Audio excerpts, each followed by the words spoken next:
नमस्कार, good morning, times now नव भारत देख रहे हैं आप और फिट इंडिया के सुपर हिट बुलेटिन में आपका स्वागत है। आपके साथ मैं हूं साक्षी मिश्रा। गुड मॉर्निंग, मैं हूं आपके साथ श्वेता श्रीवास्तव। शुरू हो चुका है खबरों का सफर फिट इंडिया का सुपर हिट बुलेटिन, जिसमें देश दुनिया की तमाम बड़ी खबरें आगे आपको बताएंगे।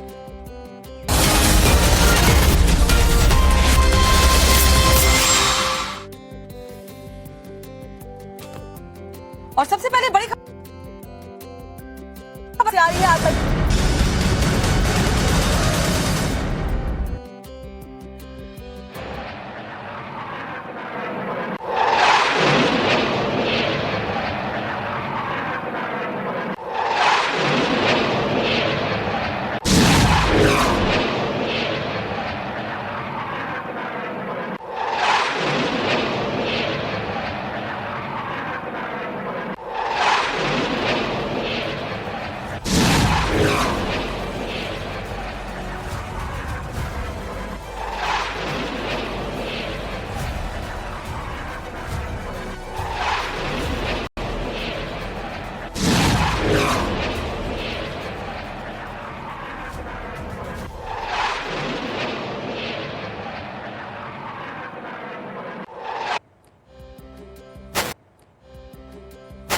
तो कुल मिलाकर अगर देखा जाए तो भारतीय सरकार ने न केवल पाकिस्तान के ऊपर एक्शन लिया है, न केवल पाकिस्तानी आतंकियों को मौत के घाट उतारा है, बल्कि अब डिप्लोमेटिक स्ट्राइक की बारी दूसरे देशों की भी है जो कि पाकिस्तान का साथ दे रहे थे, जिसमें अजरबैजान और तुर्की का नाम भी शामिल हो गया है। तो ये वो देश है जो लगातार पाकिस्तान का साथ दे रहे थे और ऐसे में जो देश की बड़ी कारोबारी संस्थाएं हैं, उन्होंने इन तीनों ही मुल्कों को बायकॉट करने की बात कही है। भारत के खिलाफ पाकिस्तान से दोस्ती भारी नहीं, बहुत भारी पड़ रही है। भारत से दुश्मनी और पाकिस्तान से दोस्ती, ये दोनों चीजें कितनी भारी पड़ सकती हैं, चीन, तुर्की और अजरबैजान जैसे देशों को अब ये समझ आ रहा है।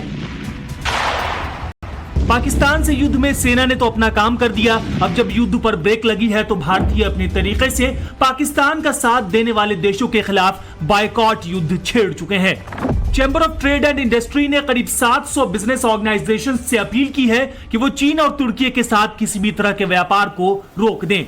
व्यापार संगठन confederation of all India traders ने भी तुर्की और अजरबैजान के बायकॉट की अपील की है। इस बायकॉट मुहिम का असर भी दिख रहा है। मेक माई ट्रिप के मुताबिक दोनों देशों की ट्रैवल बुकिंग में 60% की कमी आई है। ट्रिप कैंसिलेशन 250% बढ़ गया है। हम एक ट्रैवल कॉशनरी डालेंगे, कोई भी आदमी टर्की या फिर अजरबैजान जा रहा है तो वो 2 बार सोच के जाए, बहुत जरूरत है तभी जाए। गुजरात के राजकोट में टूर ऑपरेटर्स ने तुर्की के टूर का बायकॉट कर दिया है। वो कह रहे हैं कि तुर्की के टूर की बुकिंग नहीं लेंगे। तो तुर्की को हमने पूरे का पूरा बॉयकॉट किया है, क्योंकि वो टेररिस्ट कंट्री का साथ दे रहे हैं। वो हमारे पैसों से हमारा पैसों से वो डिफेंस खरीद के वो हमारे खिलाफ ही वो यूज कर रहे हैं। तो पूरे का पूरी तरह तुर्की का हमने बैन कर दिया है। पाकिस्तान से हमने जो है एसोसिएशन में बात रखी है, जो इम्पोर्टर्स एसोसिएशन है, उसमें भी कि हम कोई भी व्यापार जो है तुर्की से नहीं करेंगे। कोई भी व्यापार हम तुर्की से नहीं करेंगे। तुर्की जो कि सबसे बड़ा निर्यातक देश है सेब का, हम उसका पूरी तरीके से बहिष्कार करते हैं। हम कोई भी तुर्की का सेब नहीं मंगाएंगे। बात यहीं खत्म नहीं होने वाली। गाजियाबाद से शुरू हुई बायकॉट की एक कहानी पुणे तक पहुंच चुकी है। पुणे के व्यापारियों ने तुर्की के पूर्ण बहिष्कार का ऐलान किया है। वहीं दूसरी तरफ मार्बल कारोबारी भी तुर्की के खिलाफ मैदान में उतर चुके हैं। अब आपको भारतीय बाजार में तुर्की के मार्बल नहीं मिलेंगे। इंडिया खाली टेररिज्म के खिलाफ था पाकिस्तान की तरफ, तो उसके लिए बीच में टर्की का आने का कोई मतलब नहीं था। तब भी उन्होंने टर्की ने सपोर्ट किया, उन्होंने ड्रोन दिए, ड्रोन अटैक हो गया। तो हम लोगों ने मतलब ये सोचा कि कुछ तो भी देशभक्ति के ऊपर कुछ तो भी करेंगे, तो इसकी वजह से हम लोगों ने भी बायकॉट करना चालू कर दिया इधर पुणे में।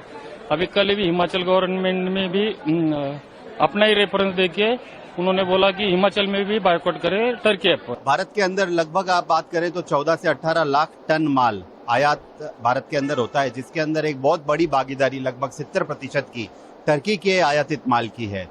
और अगर इतनी बड़ी संख्या के अंदर भारत के अंदर टर्की का माल आता है तो कहीं ना कहीं हम उन्हें सपोर्ट कर रहे हैं।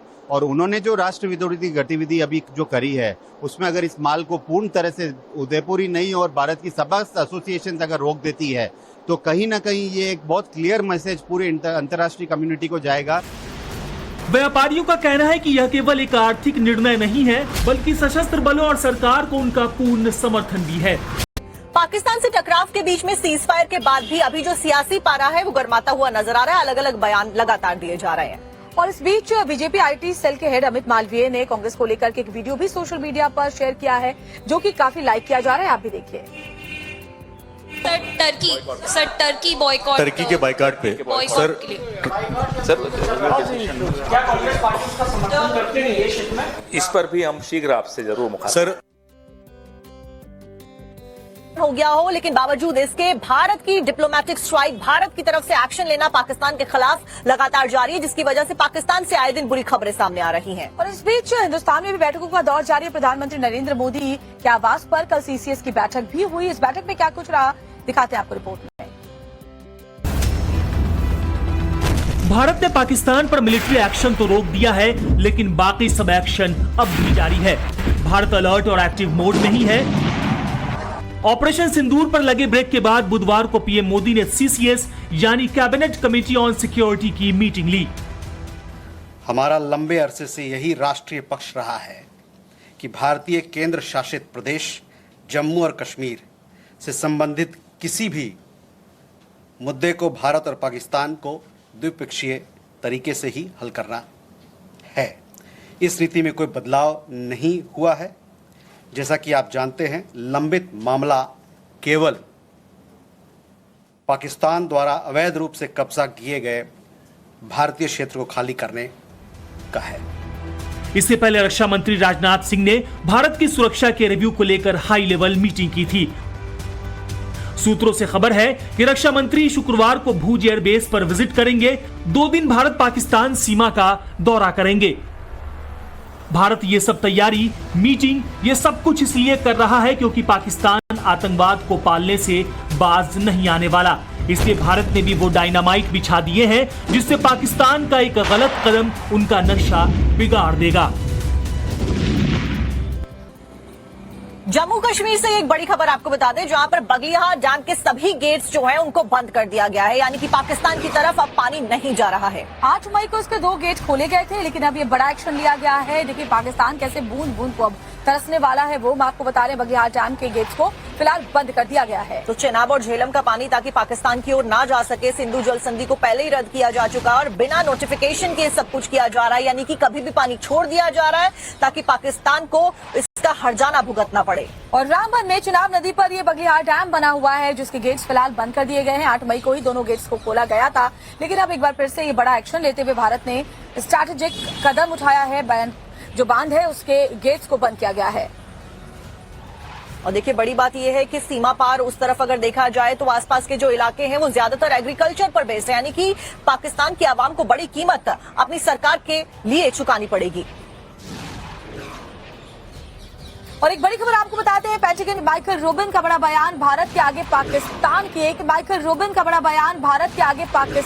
एक नहीं चली, पाकिस्तान की जबरदस्त हार हुई है। उनकी तरफ से कहा गया कि पाकिस्तान के लिए पाकिस्तान की जो आर्मी है वो आतंकवाद की तरह है, और उन्होंने ये भी कहा कि कैंसर की तरह पाकिस्तान के लिए पाकिस्तान की आर्मी है। और ऑपरेशन सिंदूर की बात करते हुए इसके जवाब पर उन्होंने कहा कि पाकिस्तान को करारी मात इस पूरे ऑपरेशन के दौरान मिली है। एकदम एक तरफा ये भारत की जीत हुई है। सुनिए आप भी। Pakistan went running to try to achieve a ceasefire like a scared dog with its tail between its legs. And the fact of the matter is on Pakistani society, and because as a military it's incompetent. And so is Asim Munir going to keep his job? Is the ego of Pakistani generals going to trump the future strength and well-being of all of Pakistani society? Basically, Pakistan needs to clean house, but it's an open question whether they are too far gone to do that. Punjab police ने Bathinda cantt से एक दर्जी को गिरफ्तार किया है और कहा जा रहा है कि ये दर्जी भारत की जासूसी पाकिस्तान के लिए किया करता था। अब भटिंडा कैंट थाना में इसके खिलाफ शिकायत भी दर्ज करवा दी गई है और पुलिस मामले की जांच में लगी हुई है। रिपोर्ट देखिए। पंजाब में आर्मी ने पाकिस्तान के लिए भारत की जासूसी करने वाले एक शख्स को शक के आधार पर गिरफ्तार किया है। रकीब नाम का ये शख्स बठिंडा कैंट में दर्जी का काम करता है। बठिंडा कैंट थाना में इसको लेकर मुकदमा भी दर्ज किया गया है। रकीब उत्तराखंड के रुड़की का रहने वाला है। अपने रिश्तेदार की मदद से वो कैंटोनमेंट एरिया में काम करने आया था। उसकी गतिविधियों को लेकर आर्मी को उस पर शक हो गया। इसके बाद उससे पूछताछ की गई। उत्तराखंड के रुड़की में लक्सर कोतवाली ने रकीब के परिवार को पूछताछ के लिए अपने साथ ले गई। छावनी में राकिब पुत्र इकबाल, जो पिछले 3 वर्ष से बठिंडा में रह रहा था, मूलतः वो लक्सर के डॉसनी क्षेत्र का रहने वाला है। इसके वेरोबॉट्स के बारे में चेक किया गया, अन्य जानकारी की गई तो ये बात संज्ञान में आई है कि इसके जो अन्य 4 भाई हैं वो भी अलग अलग जगह पे टेलरिंग का काम करते हैं और इसके जो रिश्तेदार हैं उनके बारे में भी जानकारियाँ इकट्ठा की जा रही हैं। और अगर कोई सूचना या इस तरीके की कोई भी साझा करने की बात आएगी तो हरिद्वार पुलिस इसमें अभी कार्य कर रही है और जो भी एजेंसी इसमें लगी हैं या इस पर जो भी आगे जो कार्रवाई करेंगी या आवश्यक जो पूछताछ की जाएंगी उसमें हरिद्वार पुलिस पूरी तरीके से सहयोग करेगी। पंजाब पुलिस और उत्तराखंड पुलिस ज्वाइंट ऑपरेशन के तहत इस पूरे मामले को हैंडल कर रही है। आगे अभी बहुत और खुलासे होने बाकी हैं। और जम्मू कश्मीर के त्राल में जो एनकाउंटर चल रहा था आतंकियों के साथ में, उसे लेकर एक बड़ा अपडेट सामने आ रहा है। एक आतंकी को सुरक्षा बल के जवानों ने ढेर कर दिया है। और इस सब के बीच में आपको बता दें कि 2 दिन में ये दूसरी बड़ी मुठभेड़ बताई जा रही है, क्योंकि बीते दिन एक ऐसी मुठभेड़ में 3 आतंकवादियों को ढेर किया गया था। तो पुलवामा से ये बड़ी खबर, त्राल के नादिर गांव में एनकाउंटर चल रहा था और अभी भी आतंकी घिरे हुए हैं। इस तरह की जानकारी मिल रही है। एक आतंकी को जहन्नुम पहुंचा दिया गया है, लेकिन कुछ और आतंकियों के घिरे होने की जानकारी है। सीज फायर से गोलीबारी रुकने के बाद ये ऑपरेशंस और भी तेजी के साथ में भारतीय सुरक्षा बलों के द्वारा, सेना के जवानों के द्वारा चलाए जा रहे हैं। और इसी पूरे एपिसोड में या घटनाक्रम में एक और आतंकी ढेर किया गया है। तो जम्मू कश्मीर के पुलवामा के त्राल के नादिर गांव से एनकाउंटर की खबर सुबह से हम आपको लगातार बता रहे हैं और अब एक बड़ी कामयाबी मिली है। एक आतंकी को ढेर करने में कामयाबी हाथ लगी और इसके अलावा कुछ और आतंकी अंदर घिरे हो सकते हैं, जिनके लिए अभी भी एनकाउंटर जारी है। और इससे पहले भी तस्वीरें जारी की गई थी जिसमें 3 आतंकवादियों को मौत की नींद सुलाया गया था, उनको शॉट डाउन किया गया था। अब एक और आतंकवादी पकड़ा गया है और उसे मौत के घाट उतारा गया है सुरक्षा बलों के द्वारा।